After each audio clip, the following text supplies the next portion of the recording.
In the lair of the tigers, the last bullets apparently are being fired in a bloody war that has cost tens of thousands of lives, billions of dollars, and deprived one of South Asia's most beautiful countries of peace for more than 30 years.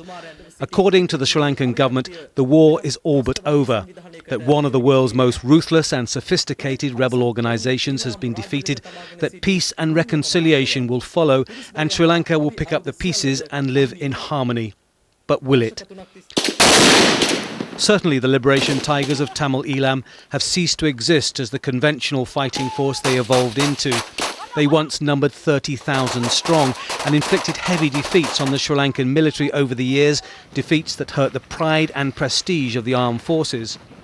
To understand the strength of the Tigers, you have to understand the support they commanded from nearly 1 million Tamil diaspora spread throughout the world.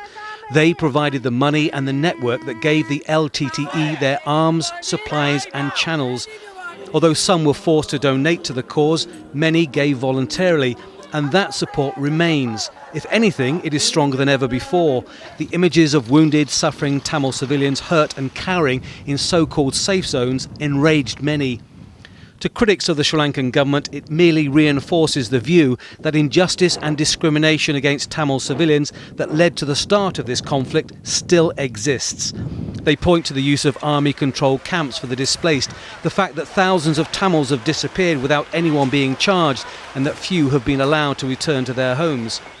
The Sri Lankan government has always denied discrimination against Tamils. They argue that their mission was to liberate Tamils from Tigers' control and refute allegations that the security forces have been involved in either abductions or extrajudicial killings of civilians. Right or wrong, it indicates the level of mistrust that exists between the two sides, mistrust that will take time to break down, mistrust that led to the formation of the Tamil Tigers in the 1970s. Everyone said that the Sri Lanka problem could never be solved by military means, only political means. President Mahinda Rajapaksa proved everyone wrong, but he had to spend a small fortune on the military to make it happen. He says a political solution will now follow, but the question is with whom? Who is there left to talk to? The LTTE leadership has been decimated and many free-thinking Tamil leaders have been killed or fled the country. Critics say any political solution with the Tamils who remain will be meaningless. Thank you. The Tamil Tigers started as a hit-and-run guerrilla organisation with deadly effect. It's not beyond possibility that it could rise from the ashes and go back to doing what it did best.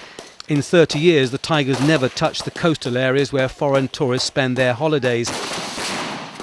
That could easily change.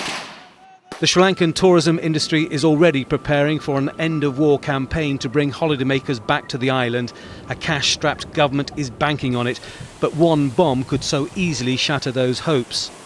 As a government, Sri Lanka has lost some friends. It has replaced them with the likes of China and Libya, but money can't buy happiness.